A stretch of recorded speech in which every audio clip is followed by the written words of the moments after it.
فرمائیے. تمام دنیا میں موسم کی تبدیلی رونما ہو رہی ہے، جیسا کہ یورپ میں گرمیاں جو ہیں وہ شدت اختیار کر رہی ہیں، جس کی ایک وجہ اوزون لیئر میں ڈیمیج پولوشن کی وجہ سے ہے. کیا قرآن کریم کی تعلیم میں اس کا کہیں ذکر نہیں؟ یہ جو تبدیلیاں ہیں اوزون کی وجہ سے نہیں ہیں.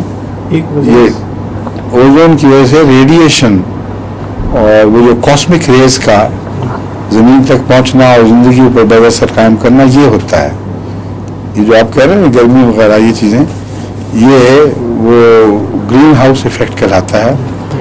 جب انڈسٹری زیادہ ہو جائے یا پولوشن ہوا میں ڈسٹ وغیرہ پارٹیکلز دھواں بڑھ جائے تو یہ اس کے نتیجے میں ایک لیئر بن جاتی ہے اوپر جو زمین کی گرمی کو پوری طرح ریلیز ہو کے اوپر نہیں جانے دیتی، اور اس کے نتیجے میں پھر ایک لمبا عرصہ ہے جس میں پھر برفیں پگھلنا شروع ہوتی ہیں، پھر سمندر کے لیول اونچے ہونے شروع ہو جاتے ہیں، پھر اس کے نتیجے میں بعض تباہیاں آتی ہیں.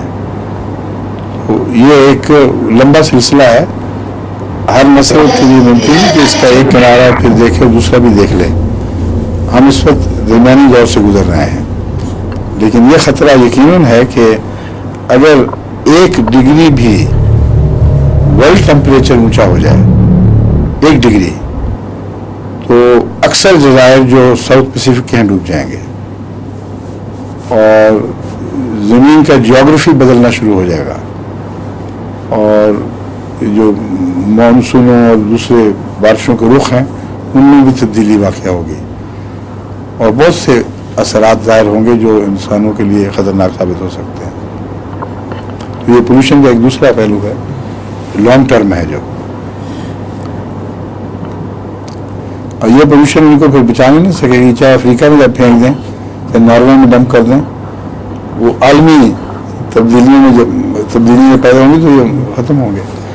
مجھ پر یہ تاثر ہے قرآن کریم کے مطالعے سے کہ یہاں کے موسم بدل جائیں گے یورپ کے، اور خشکی آ جائے گی، اور اس کے نتیجے میں ان کی جو سوائل ہے وہ صرف سرفیس پہ فرٹائل ہے، اور ان کی اکثر جو فولیج ہے وہ ایڈوینٹیشس روٹس والی ہے، ڈیپ روٹ والی روٹ نہیں ہے. تو یہاں اگر 2-3 سال بھی ڈراؤٹ کے آ جائیں تو غیر معمولی تباہی آتی ہے، اور ان کے نقشے بگڑ جاتے ہیں سارے خوبصورتی کے. سطحی زیادہ ہے، گہری نہیں ہے. جن ممالک میں سوائل ڈیپ ہے زیادہ وہاں چند سال کے ڈراؤٹ سے نقشے نہیں بدلتے، ایک بارش آ جائے پھر وہ اسی طرح ٹھیک ٹھاک ہو جاتے ہیں. تو خطرہ یہ ہے کہ ان علاقوں میں جو مغربی علاقے خصوصیت سے عیسائی علاقے ہیں ان میں وہ سطح ارض خشک ہو کے ویران ہو جائے گی، اور وہ اس پولوشن کے نتیجے میں بھی ہو سکتا ہے. پولوشن کے نتیجے میں جو تبدیلیاں آ رہی ہیں ان سے بھی یہی چیز رونما ہو سکتی ہے. اچھا یہ وقت ختم ہو گیا. السلام علیکم، خدا حافظ.